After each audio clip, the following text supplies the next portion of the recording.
Okay, hello everybody.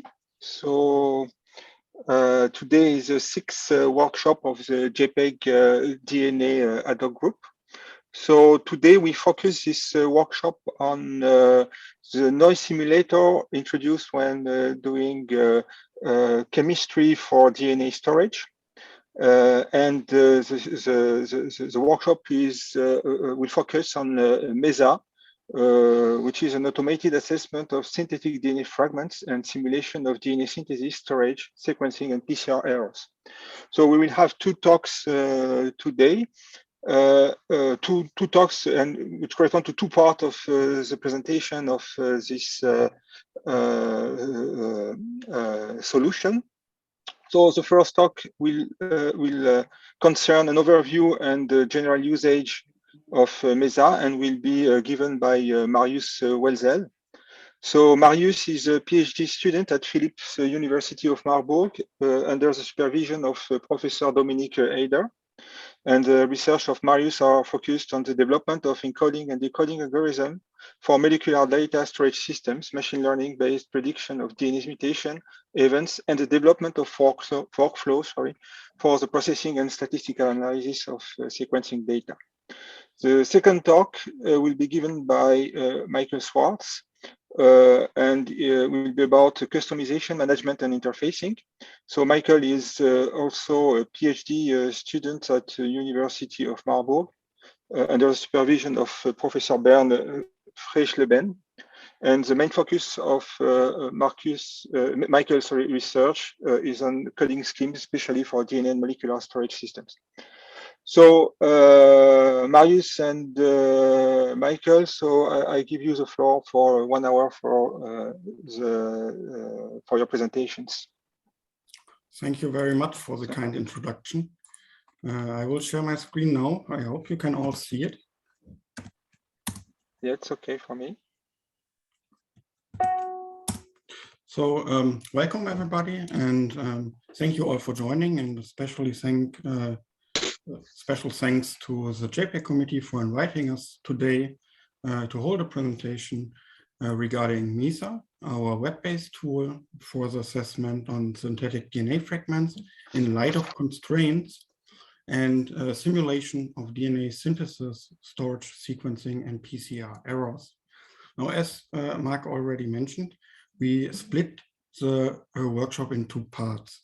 I will give you an overview and some information about the general usage of the web application, while Michael will, in the second part, go a little bit more in detail regarding setting up your own instance of MESA, how to integrate MESA into your own workflows, how to customize MESA exactly for your needs. Now, for a very brief overview, if you want to store data in DNA, you first have to map the binary data in some form or another to the 4 bases: adenine, thymine, guanine, cytosine. If you have done this by some form of encoding scheme, often with additional redundancy for error correction, you have to actually synthesize it, so to actually generate the DNA. And there are different methods for synthesizing DNA, each with their own advantages and disadvantages and their own requirements.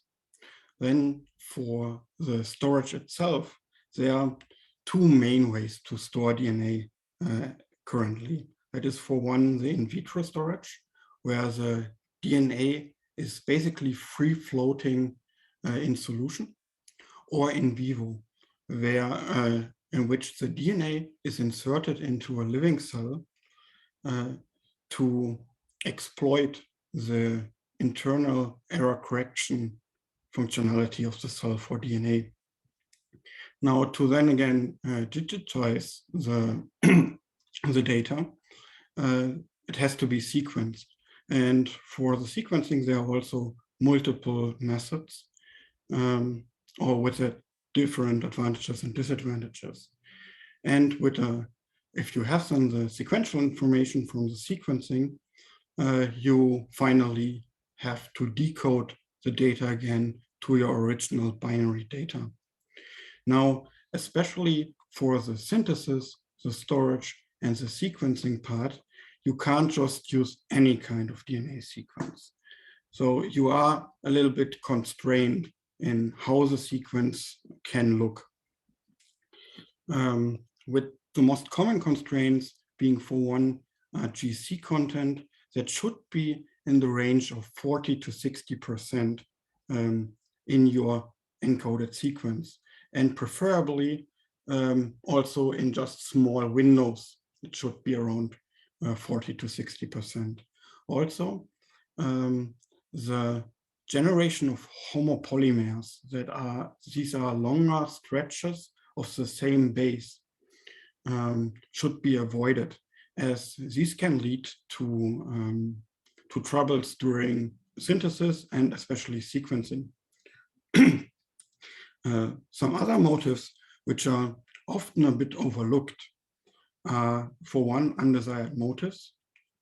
Another constraint that is often overlooked are undesired motifs, which, for example, are small motifs that have biological relevance.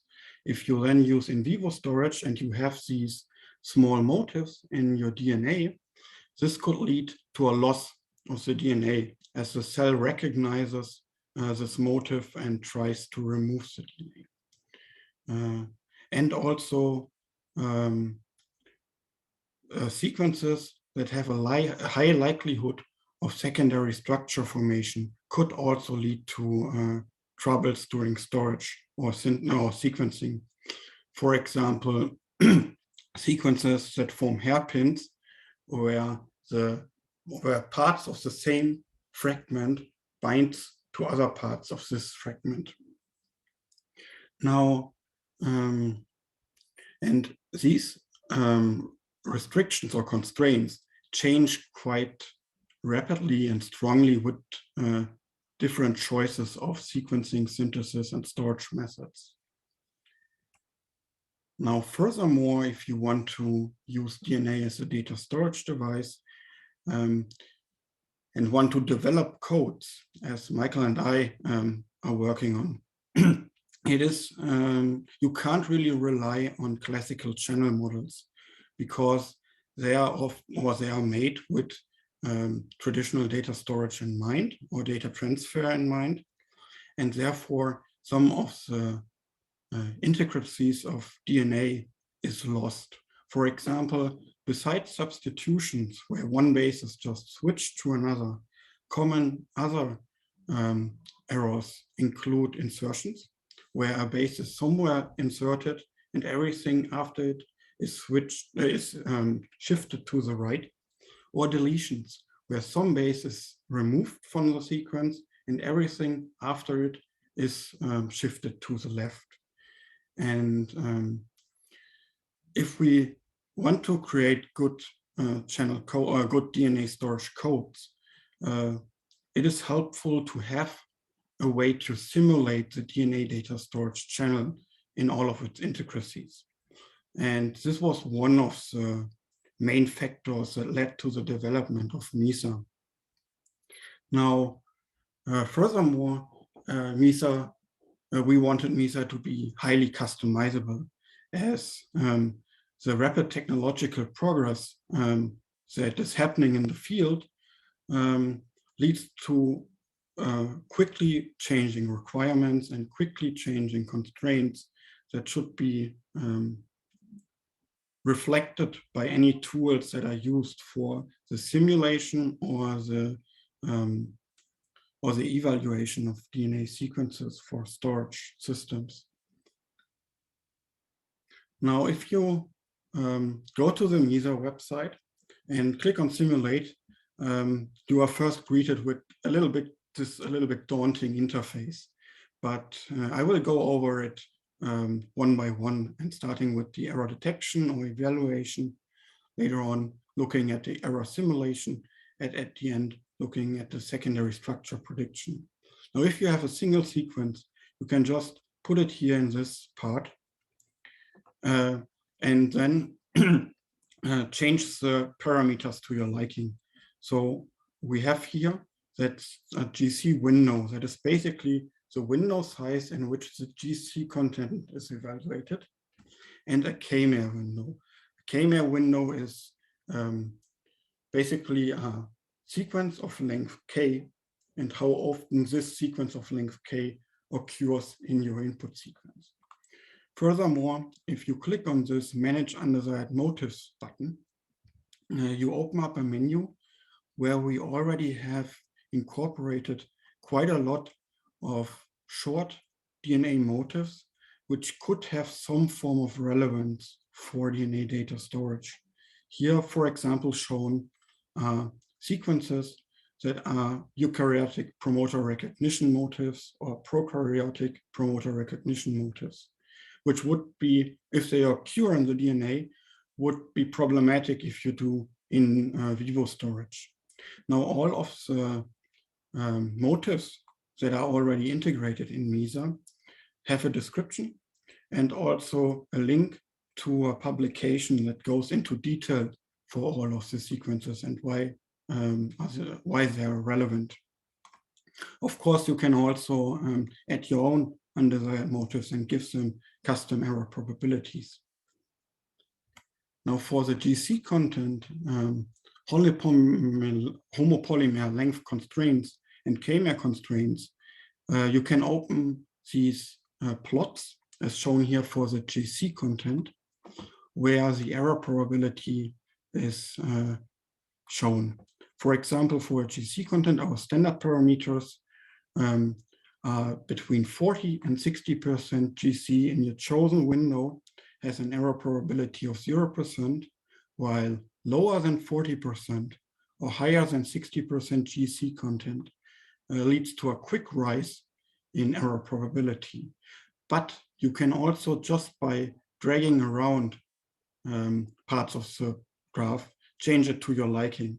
Michael will, in his part, go a little bit more in depth about the customizability. Now, for your results are color-coded according to the probability of error. In this example here, you see that we have here a short homopolymer of 3 Gs, which has an error probability of around 6%. This is because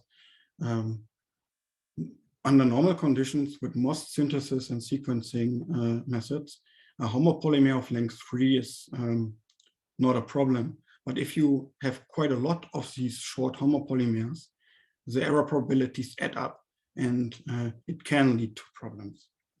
While, for example, on this part here, we have a long homopolymer, which is color-coded in red, which means it has an error probability of 100%. And it is likely that this sequence would not even be able to be synthesized. Now, the sequences can also be downloaded as FASTQ file, where the error probabilities on a per base level are translated into a Phred quality score, which is a common scoring for these FASTQ files. Furthermore, besides this overall results, you can also switch the view to an expanded results window, where the results are split up for each category. So motifs or subsequences, GC content, K-meres, and homopolymers. Here you can, for example, see that we turned on an eukaryotic promoter recognition motif, the Tata box. And if you hover over it with your mouse cursor, you see the description, the error probability, and also the link to the publication that goes into detail for this particular motif. Similar for the GC content, this part here has a medium error probability, likely because of this long stretch of Cs, which are also, of course, visible here in the homopolymers part. Oops, I'm sorry. In the homopolymer part and in the K-mere part, because we turned the K-meres to 10, and here we have 2 times the K-meres. Now, for the error simulation part of MESA, we have literature error probabilities for quite a lot of different methods. And it can be with a drop-down menu switched between different synthesis methods, different PCR polymerases, and the PCR cycles can be freely chosen. The months of storage to be simulated can be freely chosen, and the storage host and the sequencing method, including submethod, can be chosen. Now, in this basic error simulation interface, the default execution order is fixed. That it is always first synthesis, then storage, then amplification using PCR, and then sequencing. Now, we offer right now literature error rates for column-sized oligos and microarray-based oligo pools, including subcategories for different error correction methods that are used together with the synthesis methods. We have a few common PCR polymerases with and without error correction. Then we have, for the in vitro, we offer depollination rates at different temperatures and pH. We offer mutation rates for a variety of model organisms. We have some evolutionary models and also some basic channel models. For sequencing, we offer error rates for 3 common sequencing platforms from Illumina, Nanopore, and PacBio, each with 2 subcategories. For example, for Illumina, we have error rates for paired end and single end reads. Now, of course, you can also set your custom simulation order where you, from all these methods I explained, you can basically just drag each of these methods into this execution order part and create your completely own simulations. Here, for example, we have a synthesis method, including mute-as error correction. Afterwards, we have amplification with a tag polymerase for 30 cycles, then simulation of DNA in the common house mouse for 1 year. Afterwards, simulation of the DNA in humans for 10 years, followed by finally sequencing using paired and Illumina sequencing. And the results look quite similar to the results of the evaluation part, where we color-coded the errors that occurred during the simulation. And if you hover with your mouse over one of these errors, it will be shown what kind of error it was, during which simulation model this error happens, and exactly what changed. Here, for example, we have an insertion that happened during sequencing, and it was first T and is now an AT. Furthermore, the GC content of the modified sequence is shown, and also the melting temperature. And you can mark parts of this modified sequence with your mouse to get the GC content and the melting temperature of this particular part of the sequence. Furthermore, you can download your modified sequence as FASTQ files. Now, the errors are color-coded so that it can easily be identified depending on the error source and the error type. Furthermore, the execution order is quite important because we have with the simulation error propagation from one simulation module to another. Here, for example, we had a triplet on this part that was AAC. Now, during storage, where we used white Gaussian noise with an error probability of 0.0% per month, an A, the first A of this AAC was switched to a T, turning this triplet to TAC. Now, for our sequencing method, which was 2D nanopore sequencing, TAC is a motif that often switches or often is read wrongly as TGC, which happened also here during sequencing. Therefore, it is always important if you do custom simulation orders to make sure the simulation is in the same order as you plan to do your experiments. We also offer secondary structure prediction, but we did not implement the secondary structure prediction ourselves. We used a tool from Matthew's lab and integrated it directly into MESA, where you can get the max expect sequence or a secondary structure of your sequence using user-defined temperature. And you first can see in this very basic view the likelihood of the bases to form bonds. If you look, for example, these opening and closing parentheses, these represent one base pair that could form bonds with a higher likelihood. Now you can also download the max expect sequence with additional information using some files. Now this would look then like this, where you have also color-coded with the probability, the different bases of the sequence, and most importantly, you have the Gibbs free energy of the secondary structure. Basically, the Gibbs free energy tells you how much energy is needed for this sequence, for this structure to form. And in this case, you would need to put in additional energy that this structure has would form. While if the Gibbs free energy would be negative, it has a higher likelihood to form spontaneously. So for the secondary structure prediction, the lower the Gibbs free energy, the more likely it is that your sequence will contain secondary structures.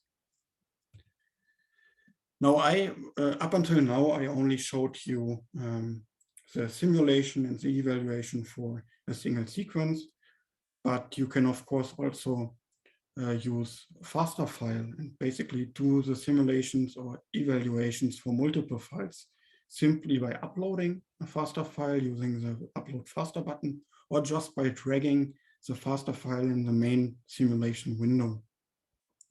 This can also be done with the parameters, so that you can download the parameters that you put on and just use the parameter file and drag it into the main simulation window, and it will automatically use these parameters for your evaluation and simulation. All of the results can be downloaded as FASTQ files, and the pseudo-random elements of the simulation are seeded so that the simulation is repeatable with the same results. And with this, I will come to the end of my part and would give the mic over to Michael for the second part. Yeah, then let me share the screen. 1 second, please.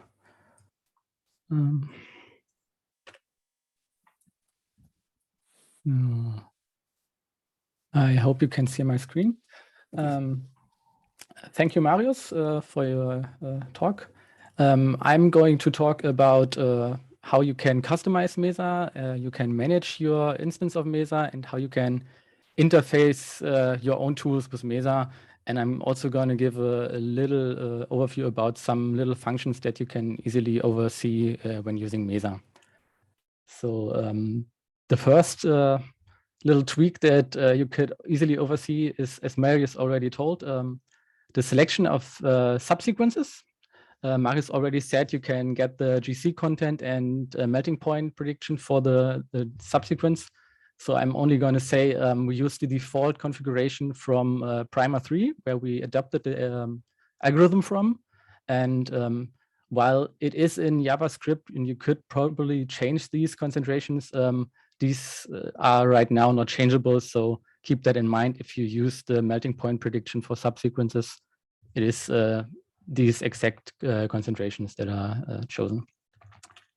Okay, then the second small thing I wanted to show before going into detail about bigger things is the email notification.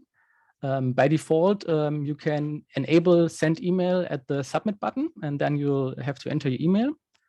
Or if you're a registered user, you'll also get the email to your main account.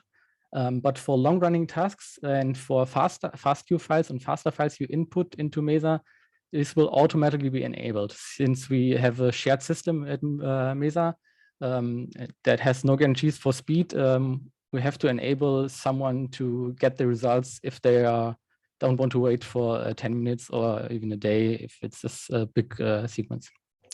So you'll get an email with the results.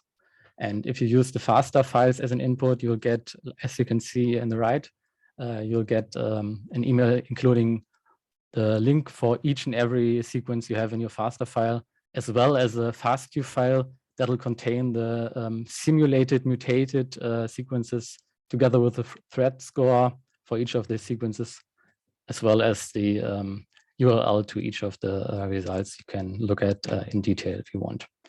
So just to keep that in mind, if you use faster files as an input, you'll get an email. It might take some time until it comes if it's a really big faster file, but it will allow you to get the results later nonetheless. So now we move to some more advanced features. Marius already told you that it's two separate steps, the error detection and simulation. And by default, these steps are completely separate from each other.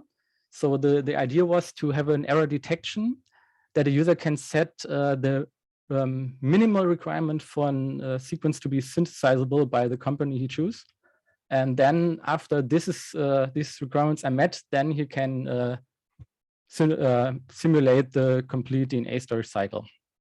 Because we found that it's rather hard to simulate a full storage cycle if you can't even synthesize the DNA. We had no ground truth for this, so we made it that way. I hope it's clear, but yeah, you can, however, enable this calculated error probability slider, and then the output of the error detection will be used as the input for the error simulation. And in the case of the sequence below, we have an undesired motif that'll have an error probability of 100%. And as we see on the right, the error simulation changed the sequence, and in this case, there's a deletion in the particular region of the undesired subsequence. Okay, then now we're coming to the customization. First of all, as Marius already said, why should we have customization? There are other tools that don't have that. We thought the DNA storage field is rather young and it's fastly developing, and thus existing rules might not be sufficient for the desired experiment. And additionally, there are new technologies like nanopore that are emerging. And if there is a new technology, we don't want to rewrite the tool. We want to have the ability to change rules according to the desire of the user. So to do so in a persistent manner, we require the user to create an account, because otherwise we won't have any persistence. But this, on the other hand, will allow you to have the access to your experiment history. You'll have easier email notifications for your simulations, as well as an API access, which will be important later if you want to interface with Mesa in an automated manner. And Marius already showed this, but I'll go into detail. If you want to change the rule, if you have created an account, then you can, at the simulation page, you can change the rules for the error detection, in this case, GC, K-mer, and homopolymer. And you can do so in an interactive manner by simply clicking and dragging the points or double clicking to create new points. Otherwise, you can also use the input fields at the bottom of that interface, where you can add and remove points or set multiple points at a time. And you can even use interpolation to smoothen out the points between the set points. And yeah, registered users can create a copy of existing templates and then modify them according to their needs and persistently change them in their profile. Additionally, they can publish them, but I'll go into detail about that in a minute. For the for the undesired motifs, the interface looks a bit different. You simply have the undesired sequence, the error probability, and the description. Again, you can create copies of already existing sequences. You can modify your own ones, and you can publish or delete them as well. For the second part, for the error simulation, things look a bit more complex, but trust me, it's not that hard. All of the modules, namely synthesis, storage, PCR, and sequencing, look roughly the same. The only difference is the calculate in vitro rate button I'll talk about in a minute. That's for the storage. And how does it work? You first set your description, then the raw error rate, which will trigger how often this rule should be applied to the sequence. And once it is triggered, the slider on the second line will decide how often should there be a deletion, insertion, or mismatch. And according to that probability, the rules below will be applied. For the deletion and insertion, it's rather straightforward. You have the base and how often each of these bases should be considered for the deletion, insertion, or yeah. And if it should be a homopolymer-based error, or if it should be a random-based error. So if it's homopolymer-based and there is no homopolymer, so then it won't be triggered. But otherwise, the rule will look for homopolymers if you chose 100% homopolymer and delete or insert accordingly. For the mismatch, on the other hand, you'll first have to decide which sequence you're looking for and which should be mismatched, and the amount of mismatches you will have. Then you'll click on Add right here. And if you did that, you'll get this overview where you can enter the 3 mismatches in that case and the according probabilities, and then it will be mismatched accordingly. You can also set up the an interval where it should only be applied. For example, if you have an experiment where a specific sequence may not appear at the end of the sequence, then you can define the start and end position where the algorithm only will look for this mismatch and other regions won't be considered. Okay, and then now for the calculate in vitro button, in vitro rate button, then if you click on this, then a new interface will open. This is specific for the storage, so will only be applied for storage, and this will allow you to calculate the depyrination rate based on the pH value and the temperature. So you can easily create your own pH and temperature based depyrination rates for storage experiments, and this is adapted from the paper we cited here, and it's a good estimation for such experiments, but it's no magic formula that will give you the correct error rate for all of your experiments. So you have to use that with caution. You have to know that it's a depyrination rate based error rate. Okay, so now that we have changed our own configurations, we want to share them. And Marius already said it's one of the key features of Mesa. We found that if we compare our own codes with other people's codes, it's rather hard to do because the usual approach would be that there are no fine-grained information about what they did in their experiments and what settings they used. Or if there is information about that, you'll have to scrape it manually using the publication or the code they wrote, or even writing them an email. But this is really prone to errors, and we thought it should be done better, especially for such a new field as DNA data storage. And therefore, you can download the configuration of your settings of your simulation. And additionally, we did it in multiple ways to be sure. You have the predefined rules. So it's only a number of things you can choose in the normal case. And additionally, you can share the link of your results as shown by Marius. There's a unique link for each of your experiments, and you can share that easily and be sure that the same configurations will be used by others. Additionally, it's seed-based simulation. So if you really want to be sure that your experiment is exactly the same as someone else's, you set a seed, and then even the randomness is the same. Additionally, we have publication of configurations, so you can not only share your configurations, but you can also publish these configurations for others to directly use and choose from the drop-down menu. This would look roughly like the image shown here. You will click on the publish button, and then a small interface will open where you can write why you created this rule and how does it work, and if there is any reference that could be helpful to validate that this rule is correct. But again, this is only required if you plan on publishing this configuration for everyone to use. So if you just want to share it with someone else in your research, it would be better to just download the current config and send it to them by email.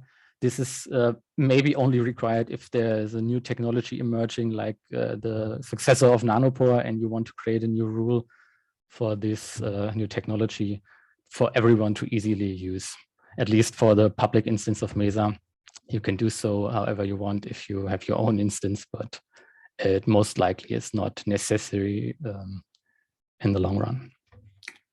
Okay, then how would it look for the administrator if you clicked on publish and you decided to create your own published rule? Then the administrator will get an email notification, and the administrator will have its own interface where he can review your rule. He can then set the category it should be inserted into.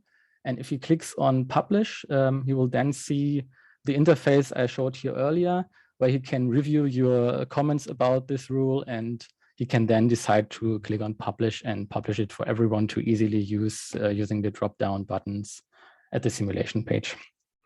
The depublishing for these rules is done automatically. So if a user decides to change his published rule, it will automatically be depublished. So we won't leak any changes, or if there's something bad with this rule, you can easily unpublish it, and the administrator can do the same by simply modifying anything about the rule, and then it has to be republished again.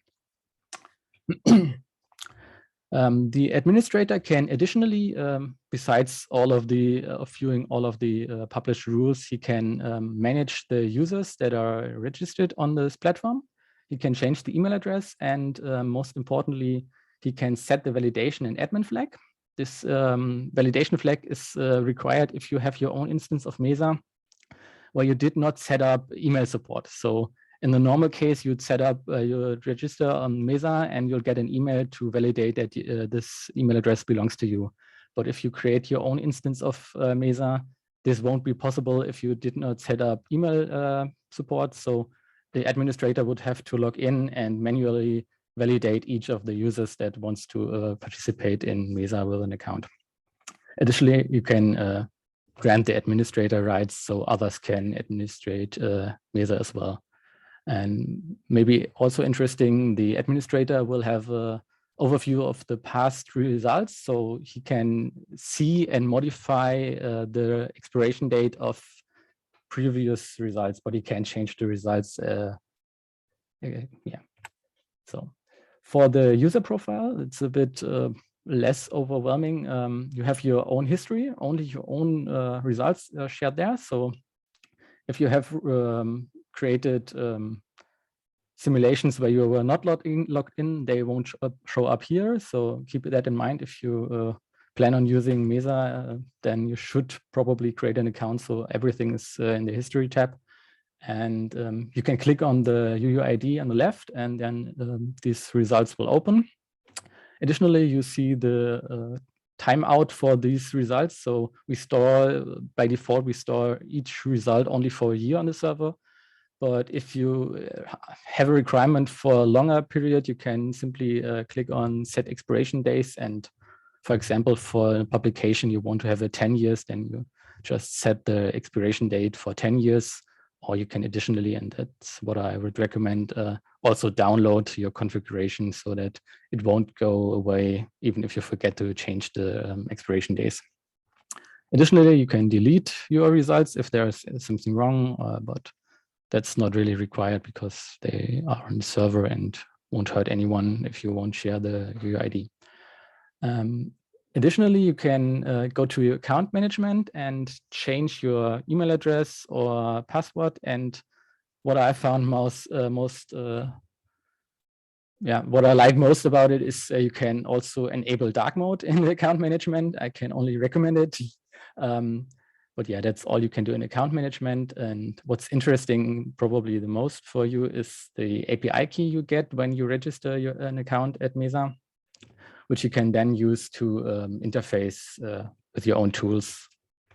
And the API integration is REST-based, so it's a REST interface, and the description of all of the endpoints is in a Swagger JSON at the GitHub repository, so I won't go into detail. That's some heavy lifting programming stuff. You can look that up and experiment with it. All I'm going to say is there's API endpoints for each of the small steps, namely GC, content, homopolymer, and such. But there's also secondary structure prediction, including image retrieval. But most importantly, there's the full simulation endpoint, either for single sequences or faster files as input. And either way, you get all of the results in a JSON format, so you can easily parse them using your own tools and won't have any problems doing integration into your own tools. Just to show you how this would roughly look in Python, I won't go into detail, no worries, but you only have to set your endpoint, the API key. You can then load your config file you got from the front end directly into the API, and then you'll just set the sequence as here and the API key, do a post request, and then you'll get back the JSON formatted string, including all the informations about, in this case, homopolymer from position 2 to 0 to 2. It is 0 based, mind you. And yeah, it includes everything. And if you want to have it in a formatted manner, you can simply copy the UUID and you'll just insert it into the Mesa interface with the URL, and you'll get the representation as if you did the request from the web front end. So you can use the API, but you can always switch back to the normal front end page.